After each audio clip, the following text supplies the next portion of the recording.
Maraming mag-aaral ang naghahangad ng magandang buhay at kinabukasan. Ang mga responsableng mag-aaral ay nagsisikap, nagpupursigi at nangangarap na balang araw ay makukuha nila ang kanilang mga mithiin sa buhay. Ang pagtatapos ang isa sa mga pinakaaabangan at pinakahihintay ng bawat mag-aaral sa kanilang pananatili sa paaralan. At dahil ito na ang magiging hudyat ng panibagong hakbangin at pagtahak nila sa iba't ibang larangan, marapat lamang na bigyang parangal ang kanilang opisyal na pagkumpleto ng kanilang mga kurikulum sa iba't ibang antas. Isang mapagpalang hapon sa bawat isa. Maligayang pagtatapos, Batch 2020-2021. Ako po si Jomel Jesus. At ako naman po si Pia Maritizon. Upang simulan ng ating programa, atin pong tunghayan ang ating pambansang awit ng Pilipinas kasunod ng panalangin.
Handog mo ay pag-ibig, isang walang hanggang pag-ibig.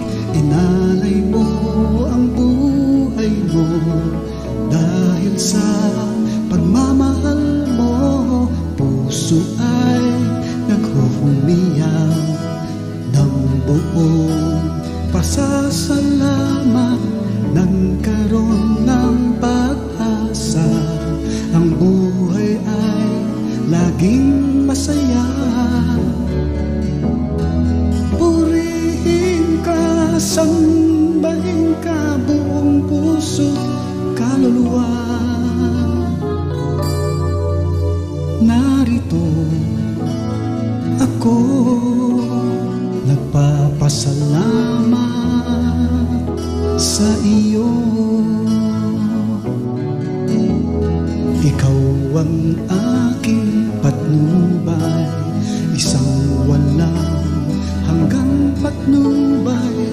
Aming Diyos, dakilain ka, ikaw lamang, wala lang iba. Purihin ka, sambahin ka, buong puso, kaluluwa. Narito ako, nagpapasalamat sa iyo. Purihin ka, sambahin ka, buong puso't kaluluwa. Narito ako, nagpapasalamat sa iyo. Narito ako, nagpapasalamat sa iyo.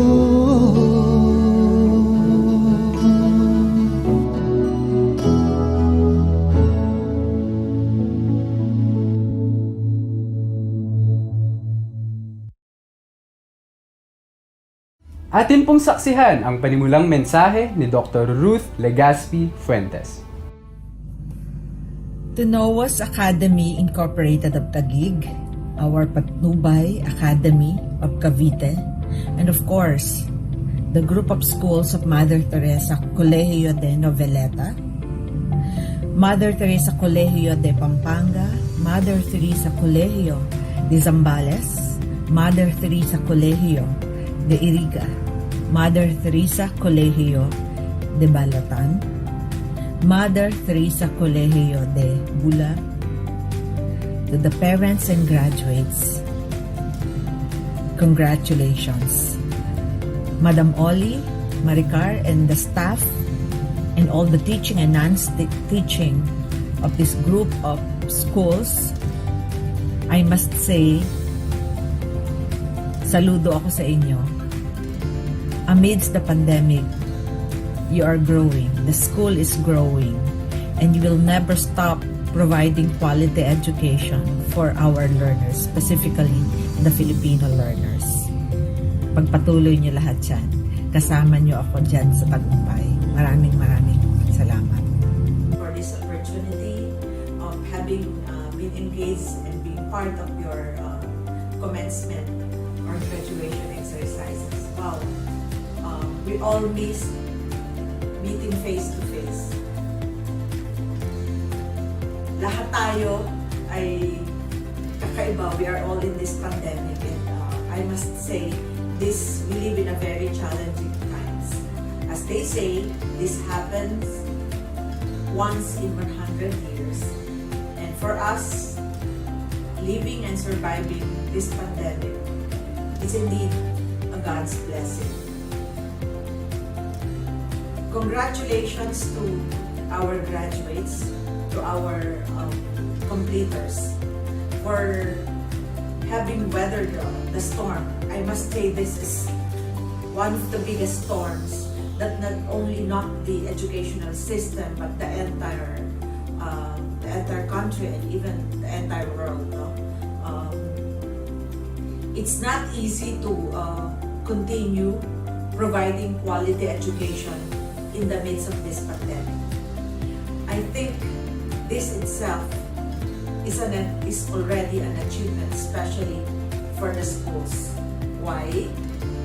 Because you opted to open schools for school year 2020-2021. Hindi kayo napagabi ng pandemya. There are schools who opted not to open classes. There are schools who are forced to close because there are no enrollees.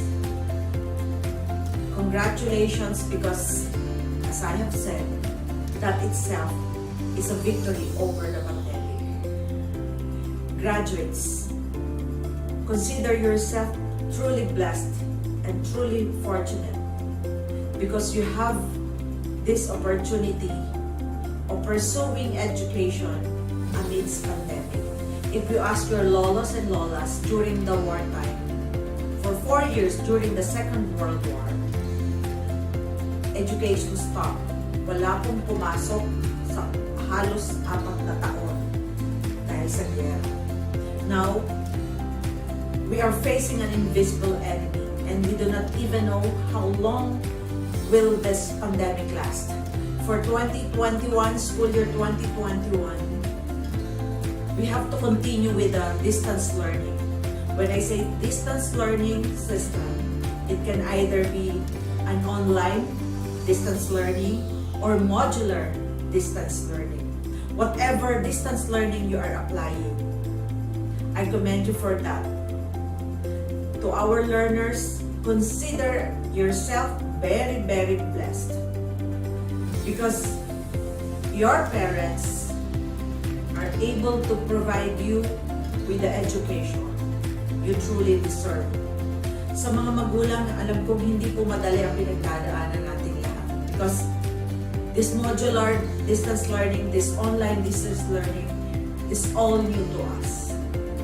But you can either look a glass with half water, either half full or half empty. But I think enrolling your children or supporting your children this school year is an indication that you're looking the glass half full, not half empty. You use the pandemic as an opportunity for your children to learn and to adopt new flexible learning system. Don't ever think that they don't learn anything. Huwag niyo pong isipin na lahat ay papasa. No, it's not that.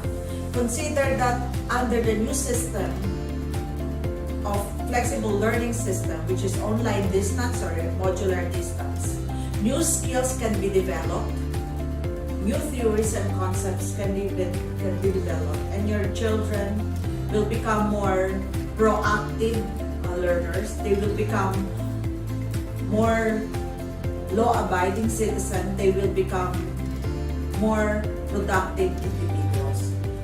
Let's not look at this as a disadvantage, or let's not look at this situation as an excuse for not pursuing further knowledge or theories. Huwag po natin isipin, walang matututunan yan kung lagi lang kababad ng mata sa computer.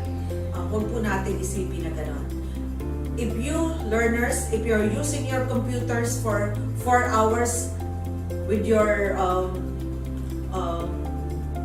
playing with your computers, channel that in a more positive mode. Gamitin nyo sa pagkakatuto yung computer nyo, hindi sa paglalaro lang ng ML nyo or kung ano-ano mang computer or game application that you're using. Channel it in a more positive ways. Use the computer as a global classroom because in a click of a finger, there are wide arrays of information that they can use. But under this pandemic, assessment is based on honesty. Why I said honesty?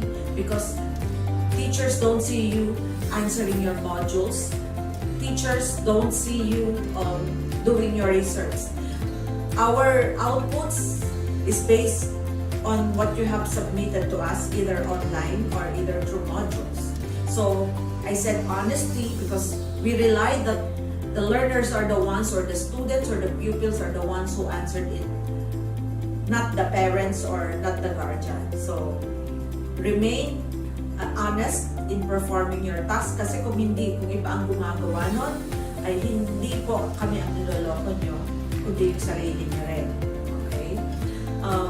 To our parents, I mentioned earlier, it's not easy that you're putting your children to school because figuratively and literally, nasa school sila pero nasa bahay sila. Sa bahay sila natutunan. I think you all must say, you realize now, hindi pala madali ang ginagawa ng mga guro. You experience it now. At may marami po tayong, may mga bata po, when I went over some schools and I see classrooms empty, I could not help but feel a bit emotional because I said, nakakamiss yung mga bata. So I think sa mga teachers na nandito ngayon, I think you all feel the same way. We missed our learners. And I think the learners also would say that we miss our teachers.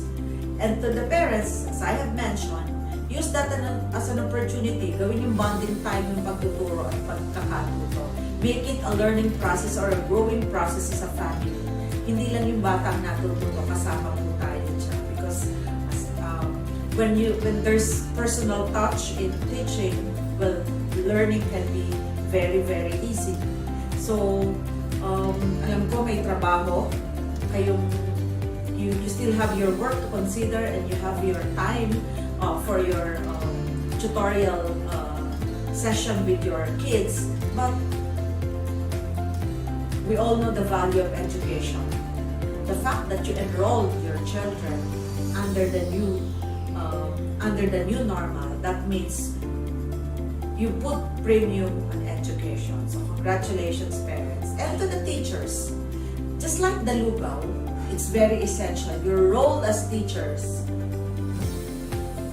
is very, very significant. Huwag niyong isipin na komo yung mga bata ay nasa bahay na ngayon at may mga magulang na natuturo doon. At once a week lang nila kayo na-engage through submission of modules or even the engagement is on a daily basis.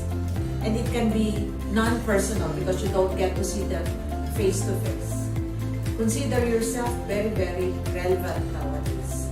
So how do you make yourself relevant? well, you have to adjust to the new modality of distance learning. Nakakalungkot because there are teachers who opted to retire because they are not computer literate. Isinara na nila yung puso nila sa bagong sistema ng pagtuturo. Huwag po tayong maging ganun. No one is too old to learn. No one is too old to adapt to the new system. So, to our learners, I mentioned earlier, feel the importance of education now. Alam niyo, maswerte kayo kasi we opted to offer academic ease, not academic freeze. When you say academic freeze, wala muna mag-enroll. But we did not opt to that. There's no option, hindi namin option yun. Kasi imagine kung hindi tayo nagpatuloy ng edukasyon at hindi natin alam kung until when this pandemic will end. So, ilang taon natin, hindi natin alam kung aabutin pa ito ng 2022. So, what will happen to your 2 years or to your 1 year? As I have mentioned, sabi nga natin, we can never return or we can never bring back the lost time. So, it's a great opportunity and it's a blessing that we are pushing through with providing quality education to the institution, to the school. I congratulate you, our private school partners, for providing quality education amidst pandemic. Sumabay kayo sa amin. Sumabay kayo sa DepEd, you never stop. I hope we are all in this together. This is a challenging times. This is a new experience we are all in. I hope we may not sit face to face and greet each one, but by adjusting and by coming up with this, better individuals, better families, better school is an option that we have to look into. I would like to end with this picture that I would like to present to you. You know, when the first time I saw this on the news, this was featured when we are implementing the learning continuity plan wherein all schools are adjusting to the new setup of flexible learning system.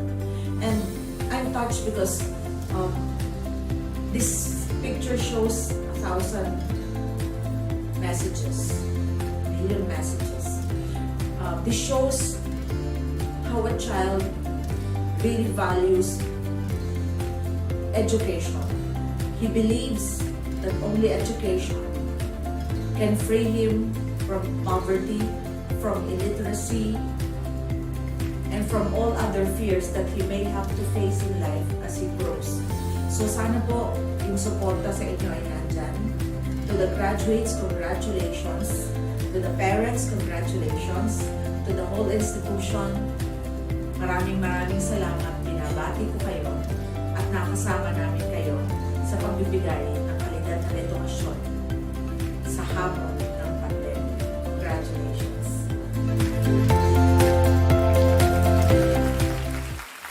Maraming salamat po sa makabuluhan at makahulugang mensahe ng ating panauhing pandangal na si Dr. Ruth Legaspi Fuentes. Patnubay Academy Kinder. Pelota Elijah Shinji R. with high honors, class valedictorian, best in mathematics, best in language, and best in art. Costello Scarlett P. with honors, best in reading, most diligent, and most responsible. De la Cruz Haley Gretel B. with honors, best in Filipino, most industrious, and most generous. Labiana Colleen Faith B. with honors, best in writing, best in science, and most polite. Welcome parents, teachers, and fellow classmates. I am honored to have the opportunity to speak today in behalf of the kindergarten this academic year of 2020-2021. I would like to thank you all for coming here. Today to celebrate this memorable event, our current day. But today's we're very excited and challenging. Story here, story tell. Stories here, stories tell. Singing here, singing tell. Dancing here, dancing tell.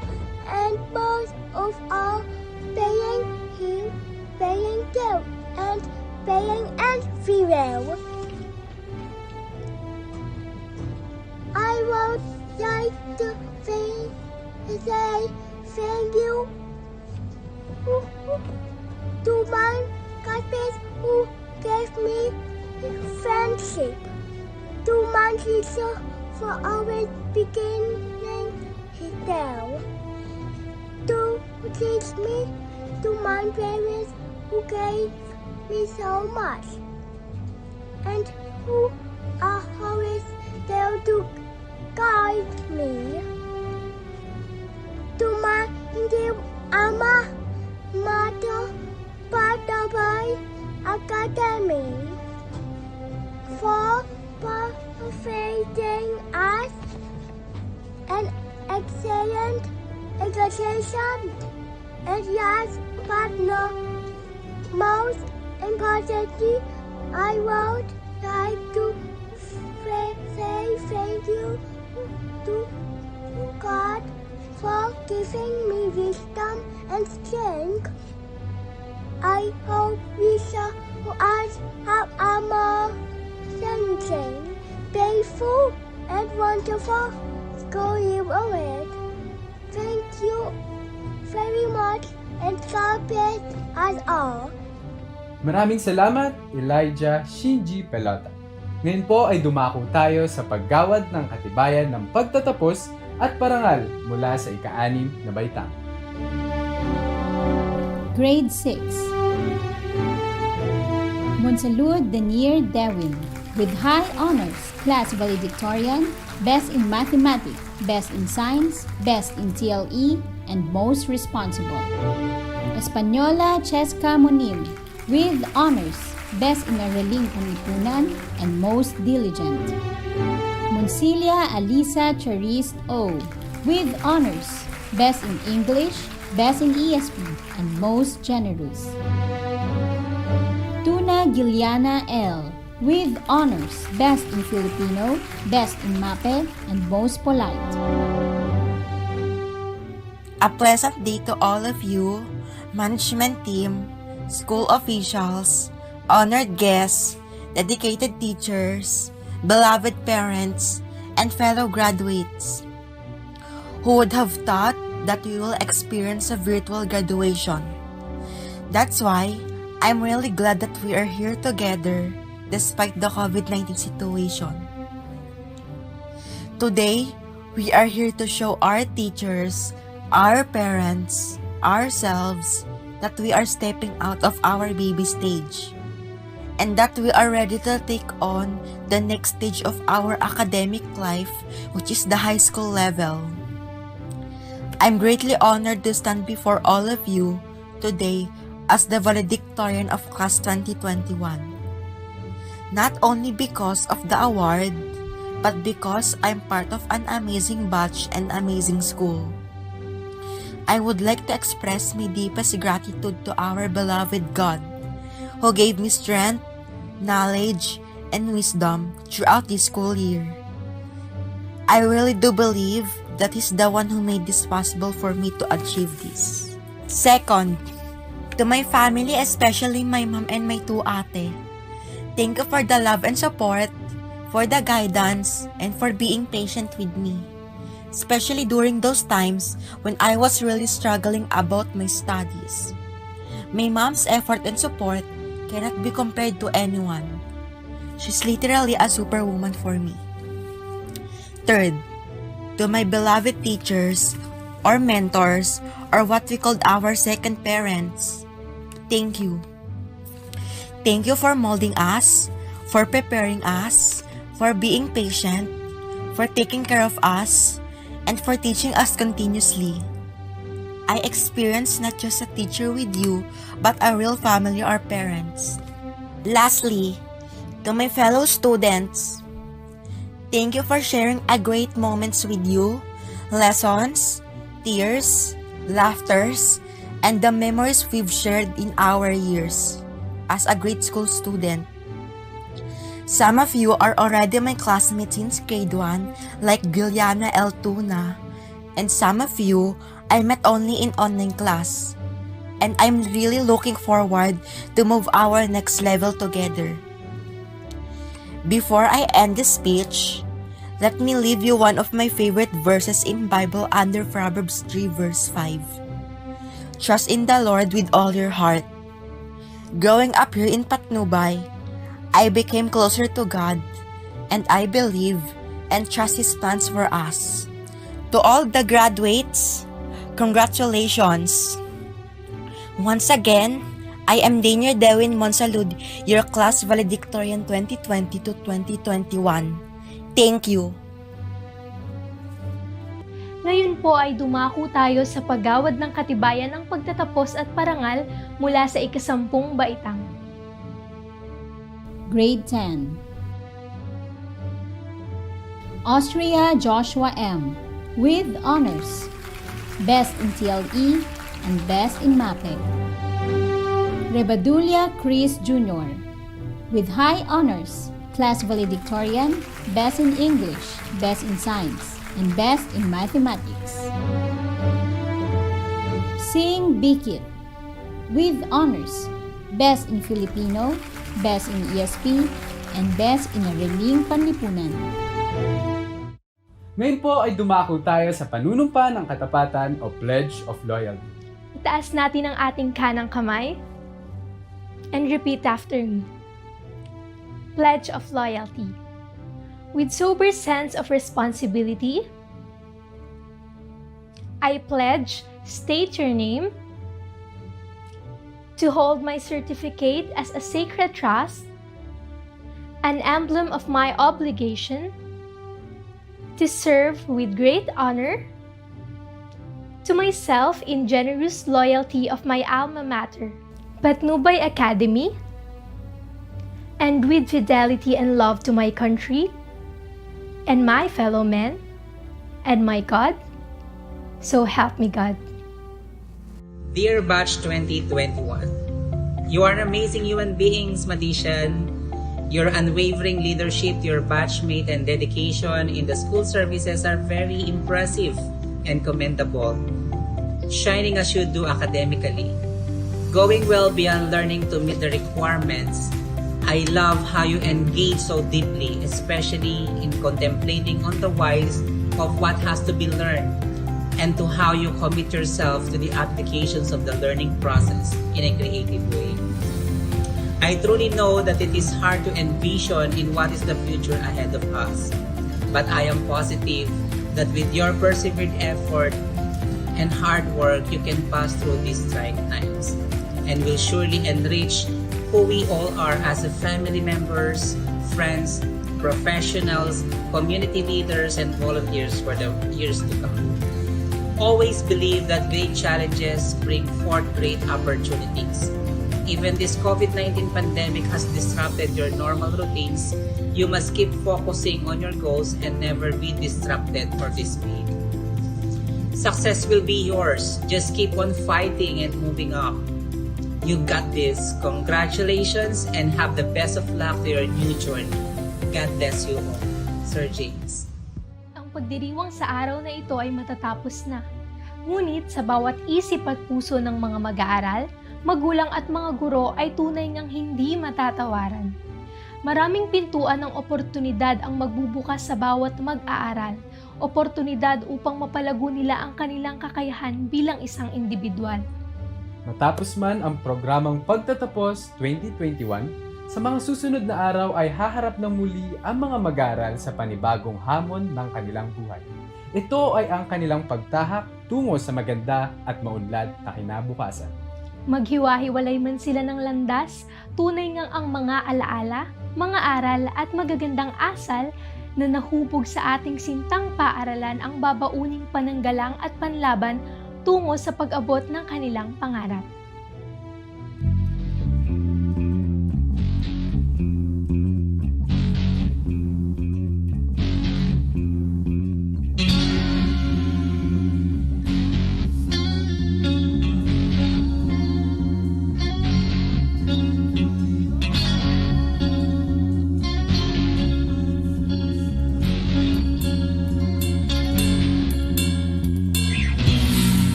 May tagumpay tayong lahat sa patnubay ng may kapal.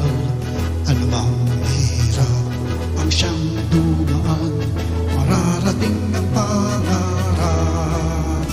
Di tayo kayang buwagin, mga pangarap mararating pa rin. Matibay ang sandigan pagkat kasama siya natin. Madre Teresa Colegio,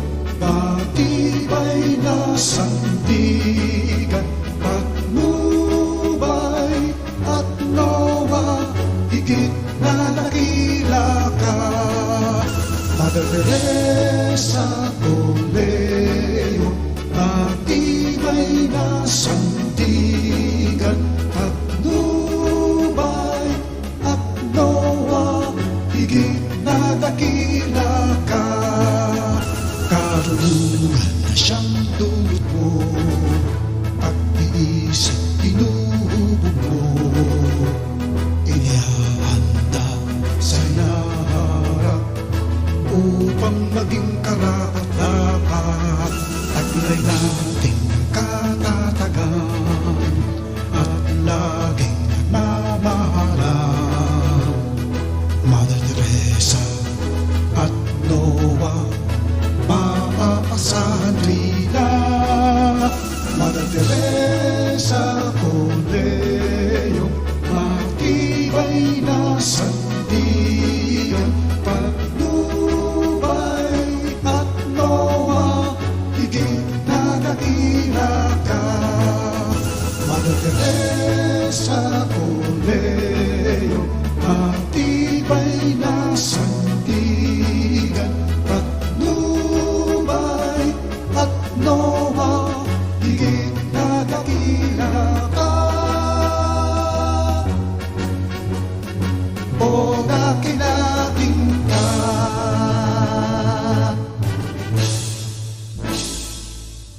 Ang pagdiriwang sa araw na ito ay matatapos na. Ngunit sa bawat isip at puso ng mga mag-aaral, magulang at mga guro ay tunay ngang hindi matatawaran. Maraming pintuan ng oportunidad ang magbubukas sa bawat mag-aaral, oportunidad upang mapalago nila ang kanilang kakayahan bilang isang individual. Matapos man ang programang Pagtatapos 2021, sa mga susunod na araw ay haharap ng muli ang mga mag-aaral sa panibagong hamon ng kanilang buhay. Ito ay ang kanilang pagtahak tungo sa maganda at maunlad na kinabukasan. Maghiwa-hiwalay man sila ng landas, tunay ngang ang mga alaala, mga aral at magagandang asal na nahubog sa ating sintang paaralan ang babauning pananggalang at panlaban tungo sa pag-abot ng kanilang pangarap. Naway kasihan ng Panginoon ang kung ano man ang minimiti ng puso ng bawat isang mag-aaral na may malalaking pangarap. Mula sa aming mga puno ng palatuntunan, pagbati sa mga nagsipagtapos. Sa ating mga kagalang-galang na mga panauhing pandangal, sa mga nagsipagtapos, sa mga magulang at mga guro at faculty, muli, maraming salamat po sa inyong panonood. Ako po si Pia Maritizon. At ako naman po si Jomel De Jesus. Maraming salamat at congratulations Batch 2021!